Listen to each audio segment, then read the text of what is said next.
As a man is, so he sees.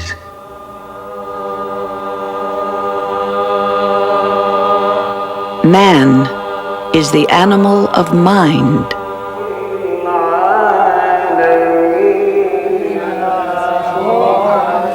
A door opens. A garden of light.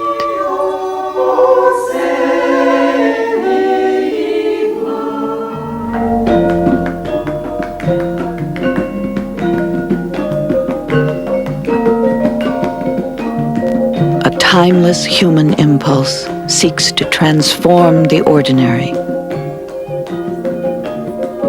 A mind perceives and can see the world outside as separate from itself.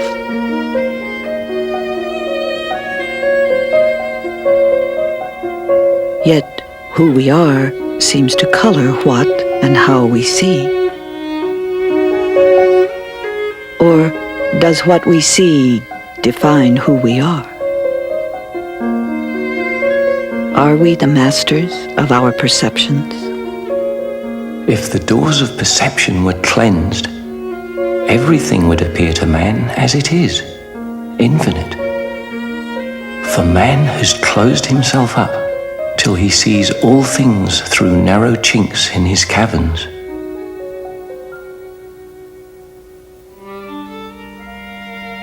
William Blake, born in London in 1757, lower middle class. Poet, painter, engraver, composer, prophet.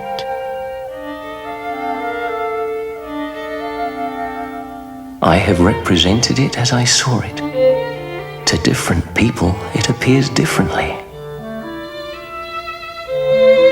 No formal education, a life of relative obscurity and poverty. Considered a failure by his family. Though on earth things seem permanent, they are less permanent than a shadow, as we all know too well. Blake viewed all life as sacred. He saw the cosmos reflected in the minute and commonplace.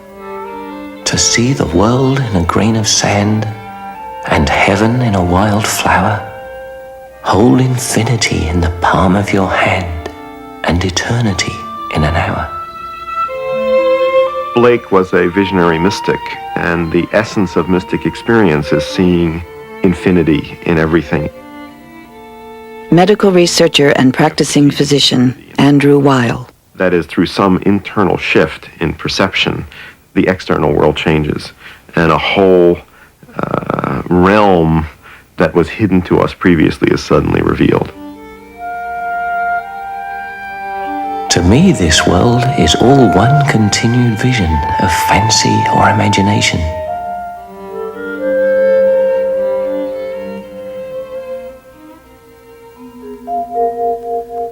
For centuries, the human mind has sought transcendence by looking outward rather than inward. Numerous chemical and biological agents have been used to enhance bodily healing, religious enlightenment, and physical euphoria in a never-ending quest to transform consciousness. When cocaine was first introduced in Europe, a youthful Sigmund Freud wrote a glowing essay on its benefits. It wards off hunger, sleep, and fatigue, and steels one for intellectual effort.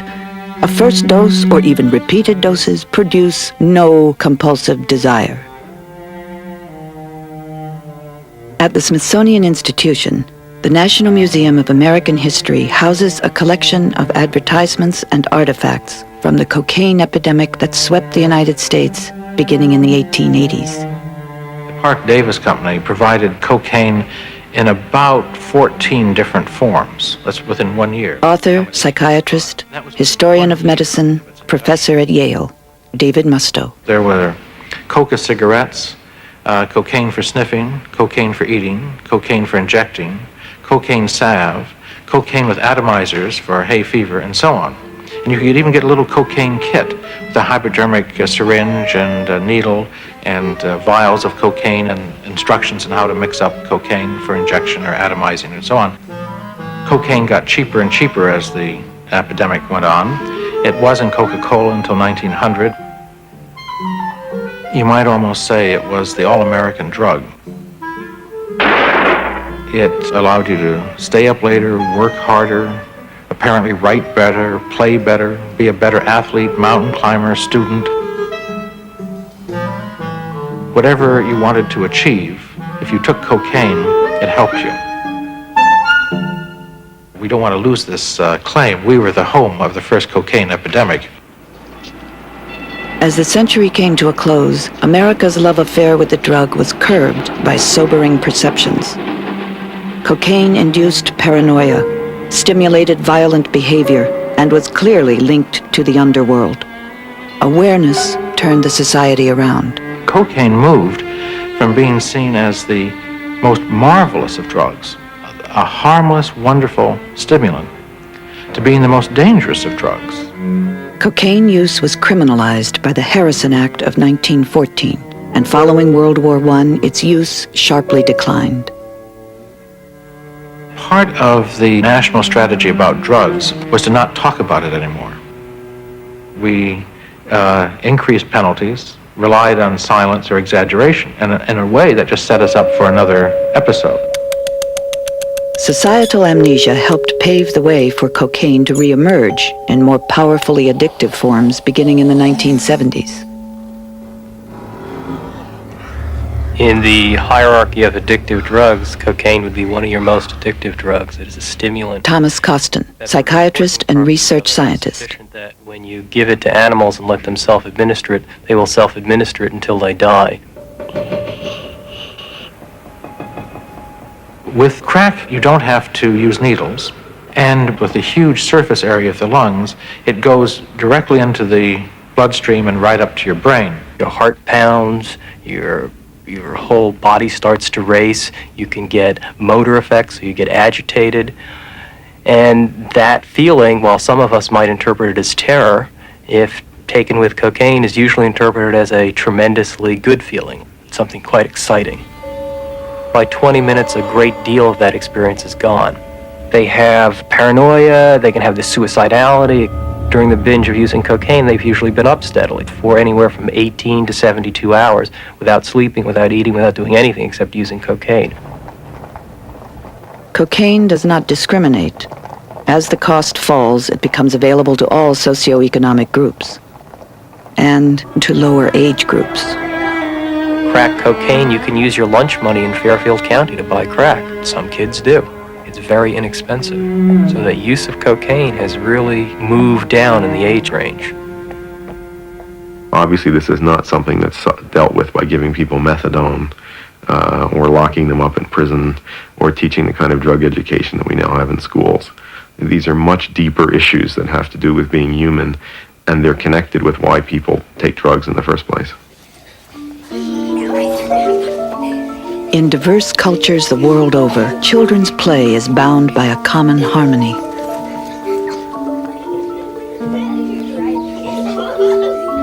You can see very young children spin to produce altered states of consciousness. And they're using a technique, rhythmic motion, which is exploited in many cultures for inducing altered states of consciousness. I think all human beings are addicted. I think that's something that comes with human birth. I don't think this is something that's culturally taught. That seems to be something biological. Beta endorphin is a natural morphine. You produce beta endorphin in a variety of ways. You produce it during stress. You produce it during vigorous physical exercise. It's almost like a color organ, in a way that you get a certain combinations of tones that produce a particular range of colors or shades. As far as we can tell, every time you learn something, every time you experience something, there's in fact a neurochemical alteration that does occur in your brain. In that sense, virtually anything that we would do that we would get pleasure from would be giving us the same type of effect that cocaine would, but quantitatively, it would simply not be of the same magnitude. People who get caught up in drug abuse are convinced that the experiences that they want come in the drugs. That the joint of marijuana is what makes them high, or the opiate is what relieves pain. It's not that way. The experience is in the brain, it's in the nervous system. The drug provides some kind of a trigger that allows some kind of shift inside. It allows you to shift into another mode of consciousness. But the mode of consciousness was inside you, it wasn't outside you. For Blake, human consciousness alone possessed unrivaled power, the power of vision and creation. Though it appears without, it is within. In your imagination. Consciousness was the sun that cast its light on all external phenomena, a light that illumines, colors, imparts meaning and life. A light cast by the God bound up in the human soul. The most important thing in any person's life is whether he or she is connected to the infinite. Why does mankind have the instinct to create religions? Joan Blackmer, former dancer and Jungian analyst. There's a religious instinct in us. There's something in us that knows that we're not the end-all and be-all of existence. The religious traditions are the major human attempts to be human, so it's as old as humanity, and as old as... Diana Eck, professor of comparative religion and Indian studies, Harvard University. What we call prehistoric grave sites, where people have been somehow carefully buried with a sense that there is more to the human being than what lies there in the grave. You get a sense of a religious perception. The Christian tradition in the West is simply permeated with the consciousness and underlay and ritual forms of the pagan traditions of Europe. The sacred is in every grain of sand, it's in every leaf of a tree, in every blade of grass. Not something that is separate from us, not something that is beyond, but something that is both beyond and now.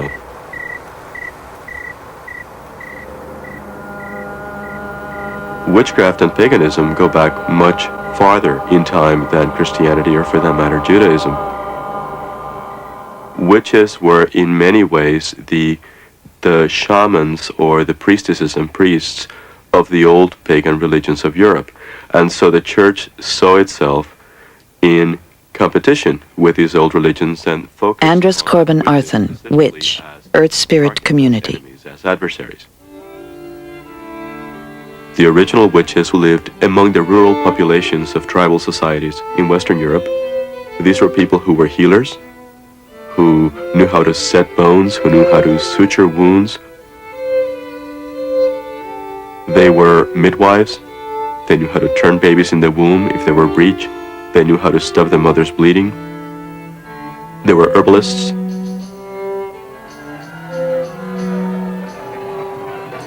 The church for a long time had a monopoly on every form of communication in Europe because the only people who were at all educated were Christian educated.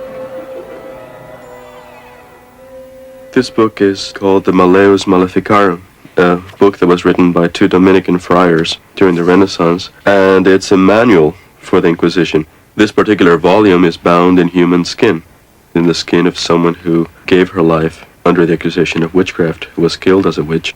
The book has a lot of different chapters that tell the Inquisitor how to identify a witch, what kinds of tortures to employ, and how to protect himself from the power of Satan. It's the one book that perhaps encapsulated how a lot of the negative ideas about witches were cemented in the mind of Western civilization. Even to this day, people retain some of those misconceptions. In fact, witchcraft has nothing whatsoever to do with Satanism or devil worship. Satan is really a Judeo-Christian myth.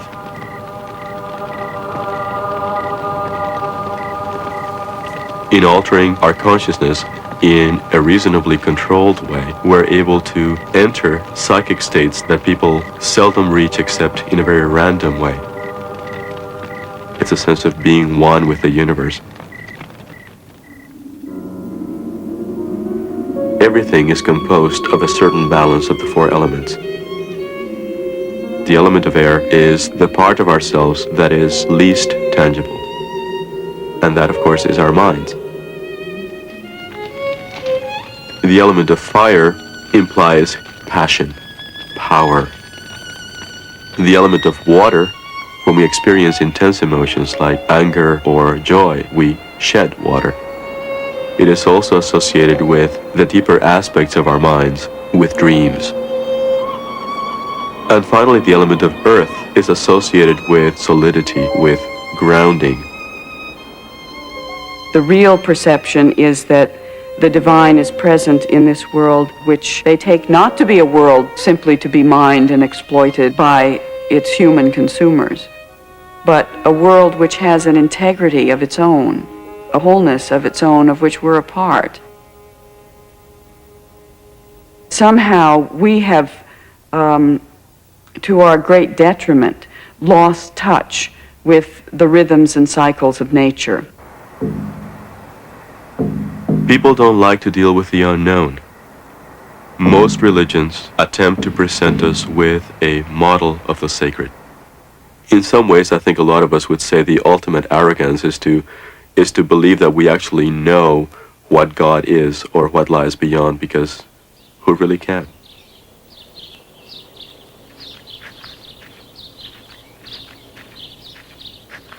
In the countryside outside Barre, Massachusetts, the Insight Meditation Society holds silent retreats in a former Catholic monastery. Meditation is practicing the presence of consciousness. And in the Hindu tradition, that practice is sometimes called by the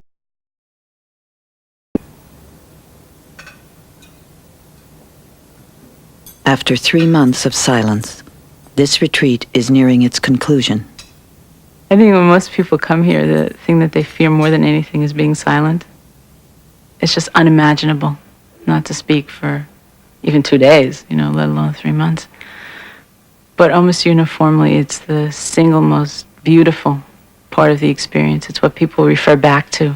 Vipassana literally means seeing things clearly. And so that's the whole essence of the path, to see things clearly. The instructions are very simple. So simple that they may sound simplistic.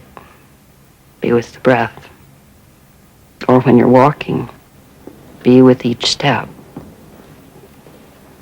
The lifting, the moving, the placing of each step.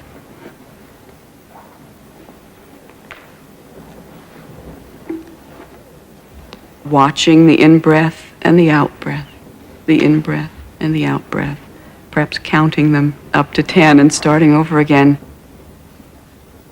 It sounds simple. It's extremely difficult.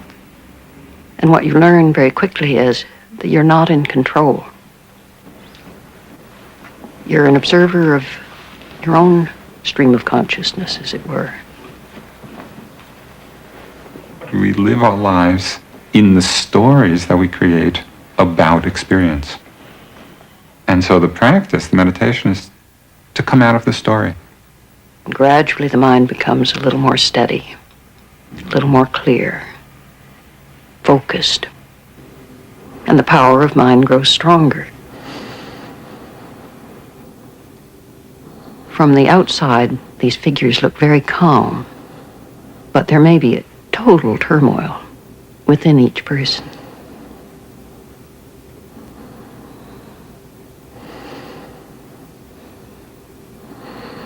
It's a journey into self-understanding, discovering just what lies in the human heart and mind. And everything under the sun is there. Things are not as solid as they appear to be. Not the world outside, not our bodies, not our minds, not our notion of self, of who we are. Man is a concept. What the eye sees is color and form and light and shadow. What we are is the flow of experience itself. In the Hindu tradition, the teacher says, that whence all beings come, and that which, when born, they live by, and that into which, upon deceasing, they enter. Be desirous of knowing that. And that reality, where we come from, what it is that supports us while we live, and that into which we enter when we die, the knowledge of that reality is really what animates the religious quest. And I think it is a foundationally human quest.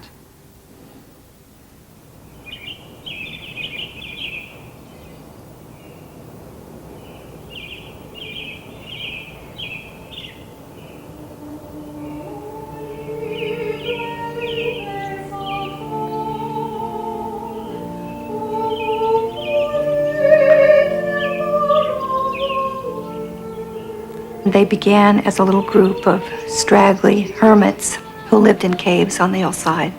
And their principal goal was to meditate day and night on the law of the Lord, watching in prayer. From a few Crusader monks in the 12th century on Mount Carmel in ancient Palestine, to the cloistered nuns of St. Teresa of Avila founded in Spain in 1562, to the present, there is an unbroken continuity of contemplative devotion. A Carmelite monastery in Baltimore was founded at Port Tobacco, Maryland in 1790. Indeed, as the love of Christ lures us into the wilderness, so the love of Christ gathers us together.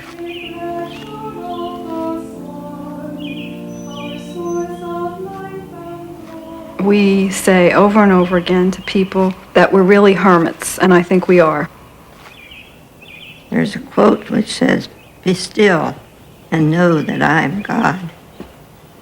It's in solitude that my spirit, so to speak, is fed, so that the graces that I gain in solitude, I can then take out. It's like a rhythm. We live a rhythm. We go from solitude out into community, and then from community back into solitude.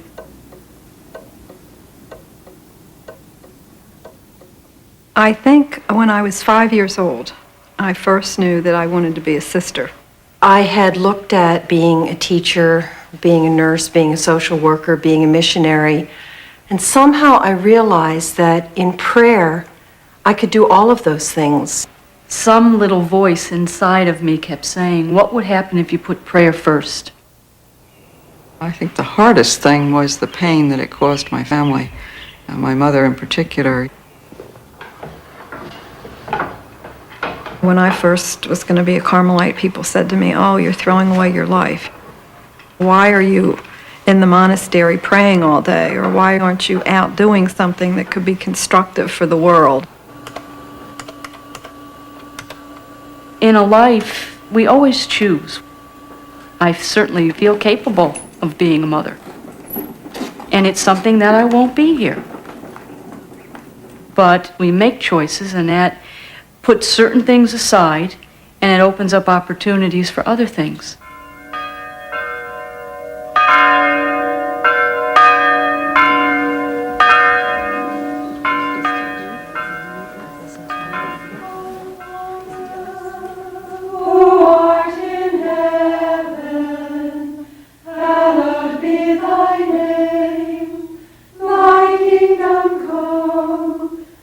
For me, prayer is a relationship with God, and it grows like any relationship. It takes time and space and effort and discipline. It has all the ins and outs and ups and downs of a relationship. But it's that putting God as the first and the center and the core.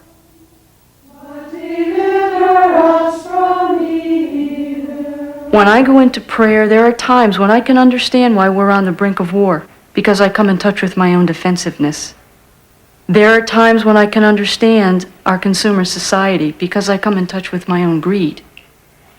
There are times when I can understand why we have problems that we can't solve, because I am not really courageous all the time.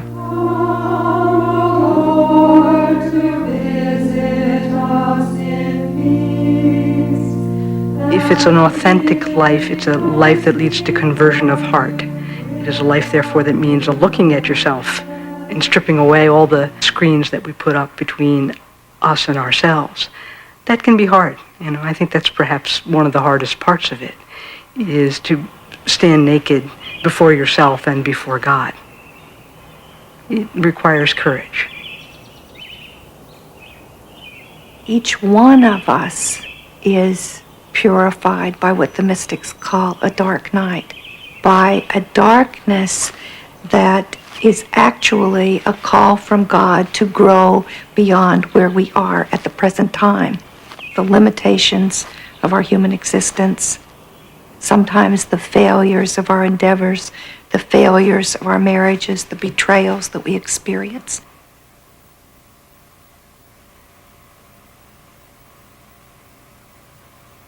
When we experience darkness, it's actually the beginning of a deeper experience of God in our lives, of light. For some, we love God with the kind of unconditional love that parents have for their children. And others describe it as the kind of companionable love that best friends have for one another, that unflinching loyalty. And others describe it as the love of lovers.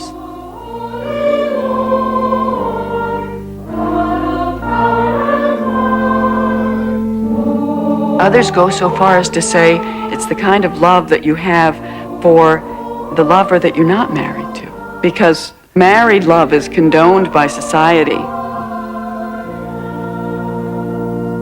But the love of God is riskier than that, and it requires that we risk everything for the love of the beloved. Let us proclaim the mystery of faith. It is a life that really bears witness to the primacy of the desire for God that really is in the heart of every person, that's implanted there just because we're human beings. The insight of the mind and the transformation of the heart are inextricably bound together.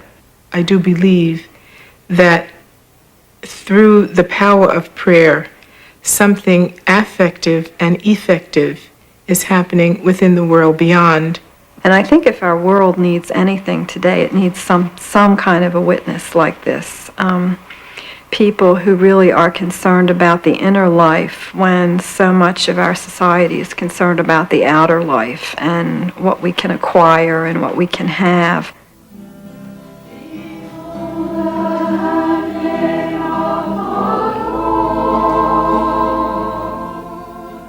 Contemplation really does transform the human person. It can be mysticism, It is ordinary nonetheless. It is something that everyone can tap into, but it needs to be cultivated. We in this culture don't often do that.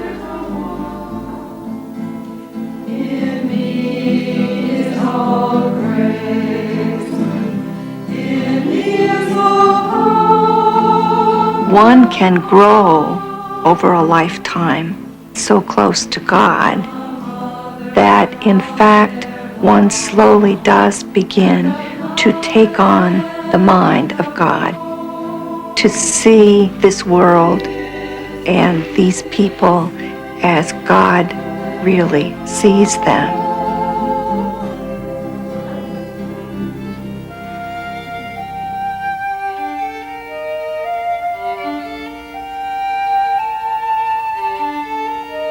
And that one man they call Jesus the Christ, and they in him and he in them live in perfect harmony.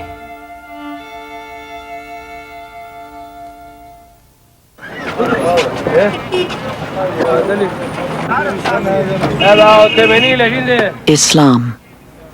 The 5 pillars were revealed to the Prophet Muhammad in the Arabian desert 600 years after the birth of Christ and recorded in the Quran. Now, 1/5 of the world's human beings are Muslim.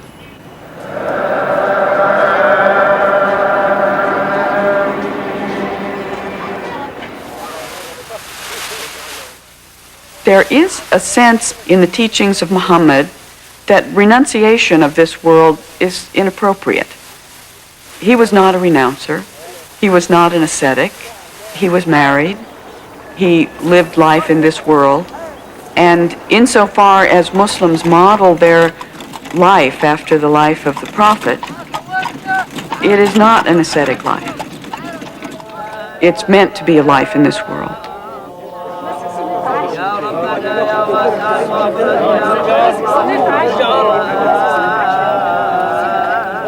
Islam literally means surrender, to lie down in peace before the will of Allah, the one God.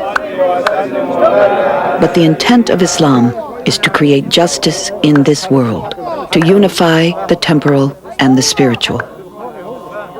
Sufism is a strand of the Muslim tradition that I guess we would have to call mystical in some ways. It focuses on the paradigm, one might say, of the ascent of the Prophet to heaven, to the very throne of God, the mystical journey of the Prophet, the night journey from Mecca to Medina to Jerusalem, straight to the very feet of heaven. Allah, Allah, Allah, Allah, Allah, Allah,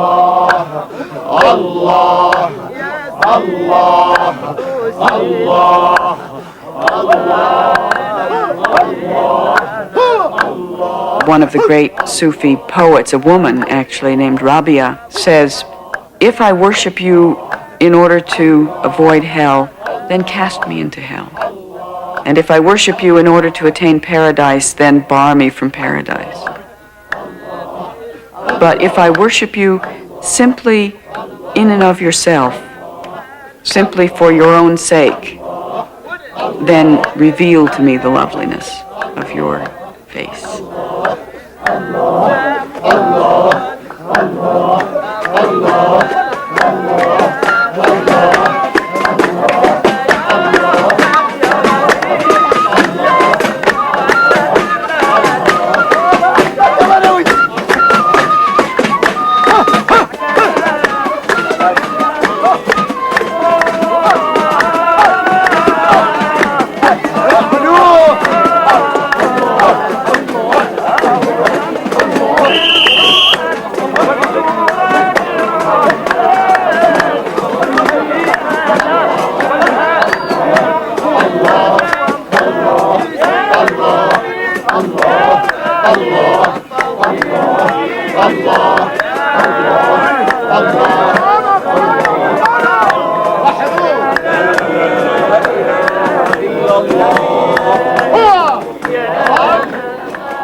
The Prophet has a saying, "Live this life as if you live eternally, and live this life as if you die tomorrow." Religion as a noun has kind of a thingish quality to it, as if you could draw a circle around it and say, this is what religion is. And it calls to our mind those things that we do on Fridays if we're Muslim, or Saturdays if we're Jewish, or Sundays if we're Christian, as if you could circumscribe them. And when one begins to think about human religious life, there are more and more things that fall into that circle. Dance, music, poetry, all of that falls within the domain of religion. It's hard to say what falls outside of it.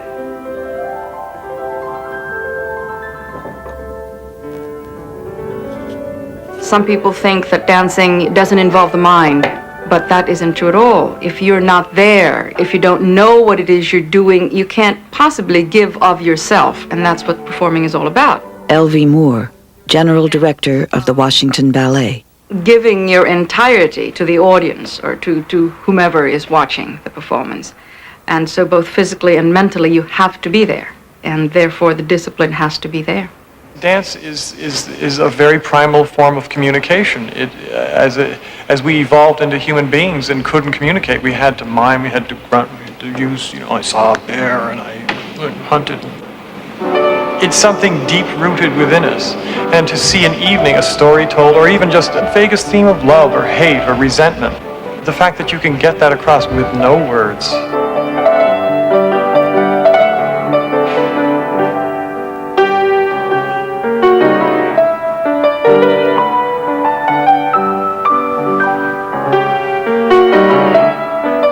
The Washington School of Ballet, founded in 1944, has trained many of America's premier dancers.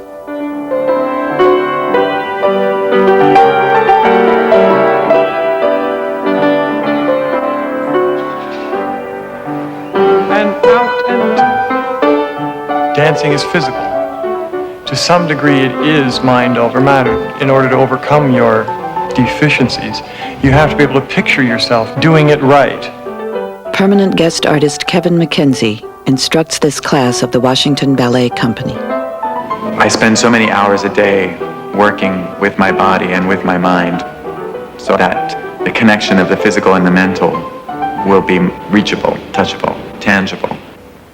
Classical ballet technique dictates certain rules, and your job is to play with your body, use your brain to change your body. Yeah, there are very few dumb dancers around.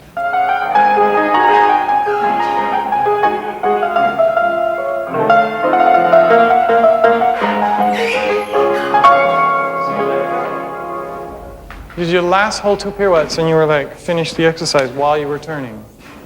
When you go beyond yourself, you can't think of you personally, of me, and you don't think about whether your checkbook is balanced or whether your laundry has been done or any of those mundane things or whether we're going to war. Those things somehow disappear because the whole focus is on something beyond yourself. There's no body-spirit split. They're two paths up the same mountain. As they come up to consciousness, they manifest differently. You're always pushing against your own limits. Don't lean off of it, support it. That same The difficult, the painful, the conflictual experiences are the growing experiences. That brings the spark of light. And it's a very difficult thing because we spend all our lives trying to avoid just that kind of discomfort. Too much of it destroys, but without a good bit of it, we stay asleep. It takes so much to dance. You really, it's got to be almost everything. Passion. Each individual has his or her own feelings as to why, and after doing it for so long, you grow to love it. It's like something you can't live without.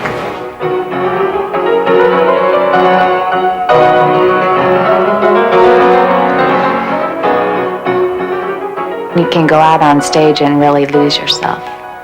And you can come off stage and not really know what you've done because you lose yourself in the moment. It's hard to explain the feeling.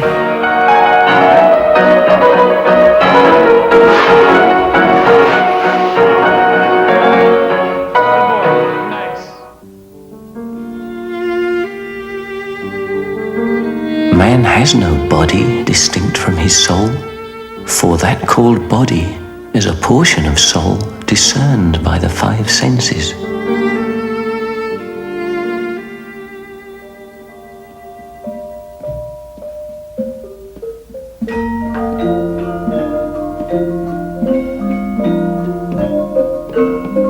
Hidup bagaikan impian, sesuatu yang dimainkan di belakang layar.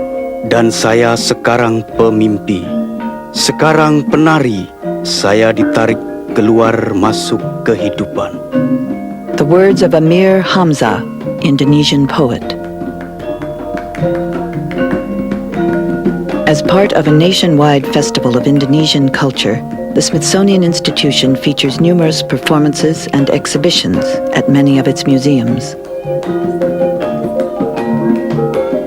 A gamelan orchestra weaves a web connecting poetry and dance.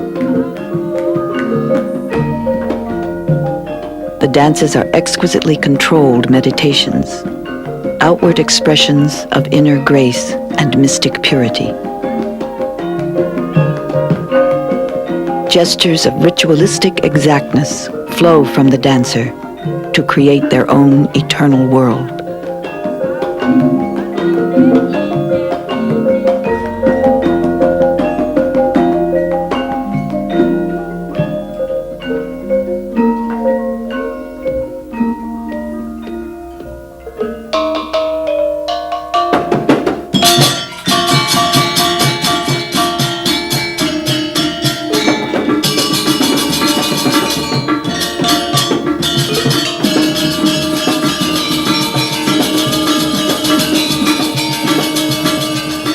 Life is a dream, something played behind a screen. And I now a dreamer, now a dancer. I'm pulled in and out of existence.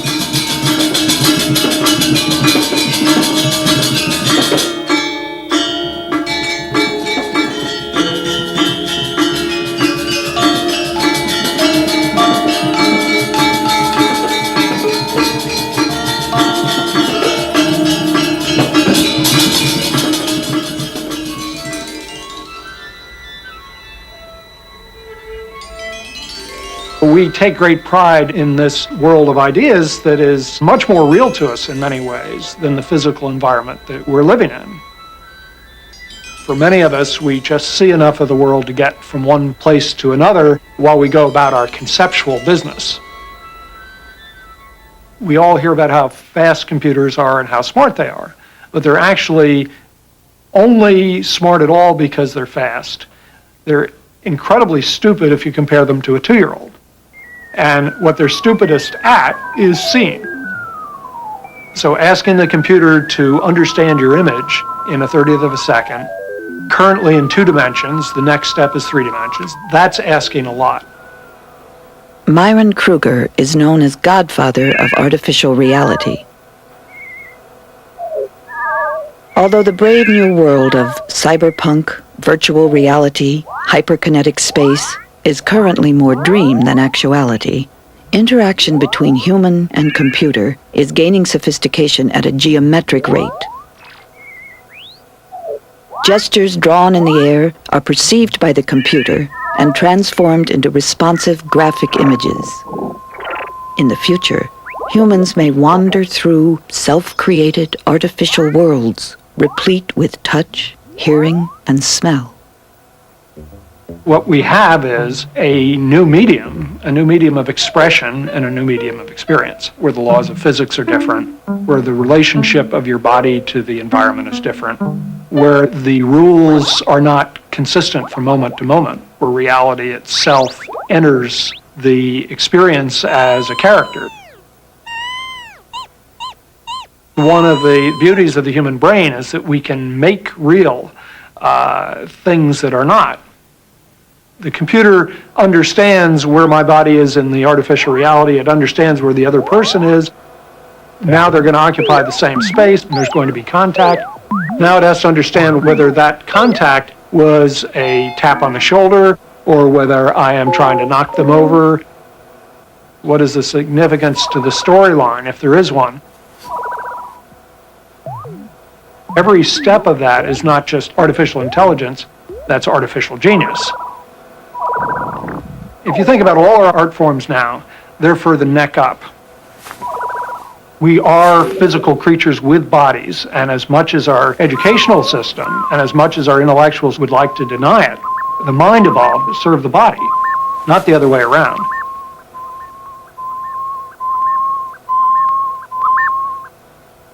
The interface between man and machine is now a permanent part of the human condition. The computer will understand the person as a physical entity and not as occasional impacts on a keyboard.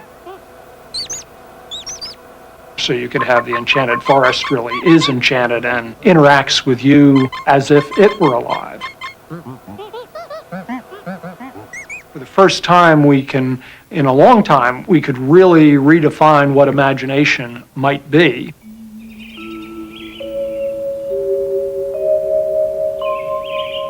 On occasion, as human beings, we have a kind of what is called the aha experience in science, or that moment of realization, or that moment of finally actually impacting with something. And when that happens, I think probably those are the most important moments in our lives. Robert Irwin, artist, master horse player, teacher, thinker. Born in Los Angeles in 1928. In the 30s and 40s, a city of sun, movies, laid-back living. Irwin became one of the founding members of the Ferris Gallery and an artist of renown, the Museum of Modern Art, the Whitney, the Art Institute, international exhibitions, critical studies. But Robert Irwin is a gambler. He'd made his living playing the horses before fame struck. By 1970, he'd given it all up, the studio, the potential wealth, the making of marketable objects. Robert Irwin had become a man hooked on his own curiosity. The problem in terms of our society is that we have no way of measuring the quality of a question. We only have ways of measuring the significance of answers. All the work I've done is not like children in the world. I have no umbilical cord connected to any of it. I've become a total question addict. Here's something which piques your curiosity, to get you to look one more time, to go through the process of just saying, wow, what a beautiful place.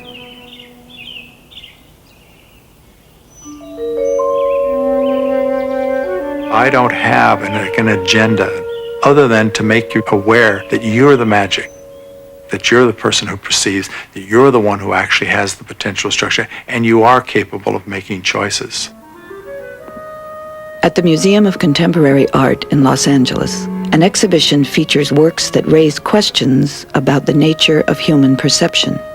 Questions that Robert Irwin posed with the same fervor with which he had painted. Although he would lay no claim, he was simply another artist who'd placed his bet. The art was no more important than the perception of those who viewed it. Here all of a sudden I see this exhibition. It's suddenly this work, which is about being outside and looking at the world from another point of view, suddenly has found itself compromised in little houses, which is no different than the frame. You have this space, this magic space, and you have a gold leaf frame all the way around it, and it's sitting on a red velvet wall. There's no such thing as an empty room. It's a highly complex set of surfaces, shapes, colors, light, and so on and so forth, physical dimensions. So I couldn't help but take the temptation in 30 minutes, figure out a piece that to some degree tried to deal with that space as you found it. And also deal with the statement on the wall that it was a light in space. So the piece was an attempt to deal with the quality of light in a place, slightly in a sense played with. The quality of space, not as definitions, not as walls.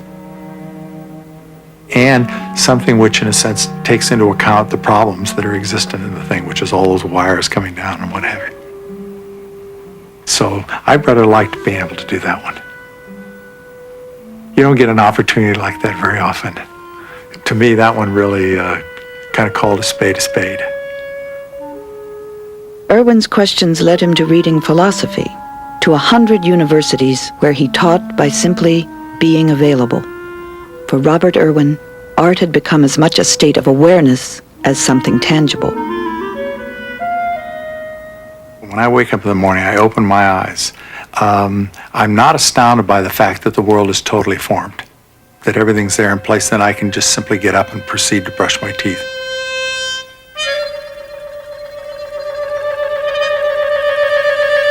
If I had to lay there for 30 seconds and the world forms slowly, I would realize the magnitude of what's going on. That is that I, or we, are forming this world. It's not given. It just has the appearance of being given. It's a beautiful idea. The idea that there are real truths, that there are, in a sense, absolutes, that there are, as it were, 10 commandments. On occasion, there are those moments when we find ourselves aware that there is a possibility that something exists outside of what we know. It scares the hell out of us sometimes. We essentially forget the most essential thing, that we perceive, and that this perceptual process is infinitely complex.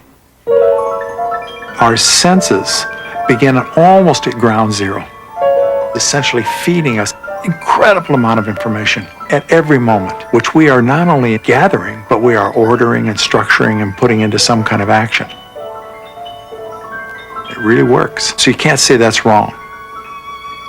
And yet at the same time, as you build those kinds of structures, you, in a sense, enclose yourself in them. And they become essentially the definitions of your world. They become the definitions of your reality. In our lives as we live them, there are no single truths or absolutes, as desirable as that may be, which is not to deny that it isn't possible, but is simply to say that we don't know what they are. It strikes me that the great works of art have somehow coincided with this moment of discovery, the individual discovering for themselves, having that real experience of something very special that rises up and opens your eyes and gives you a new possibility of how things might be.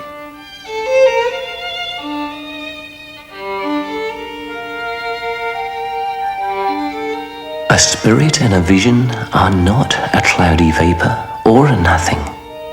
He who does not imagine in stronger and better light than his perishing mortal eye can see, does not imagine at all. The river of perception seems infinite.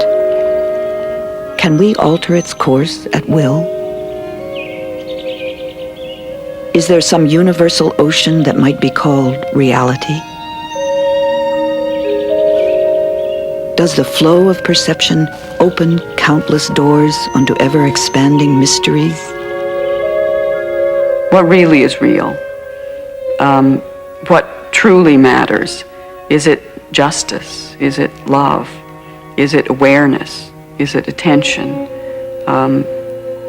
Is it submission to God's will?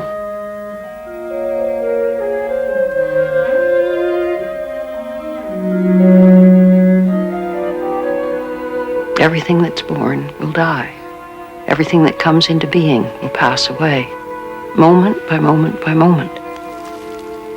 Nothing lasts.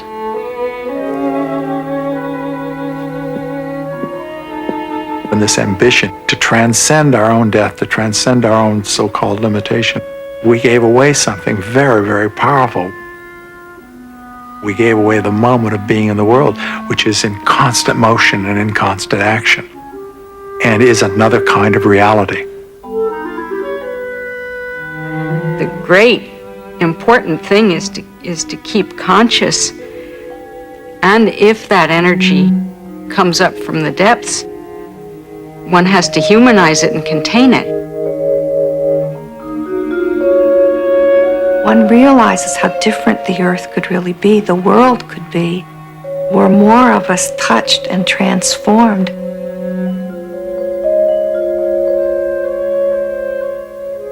That kind of attention is all the more needed. That break from the headlong rush from birth to death is absolutely essential for people's day-to-day lives. I think there's a real thirst for spirituality, for spiritual discipline in this culture now. This world of imagination is infinite and eternal.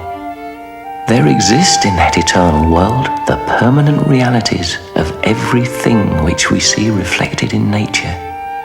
It is the divine bosom into which we shall all go after the death of the body.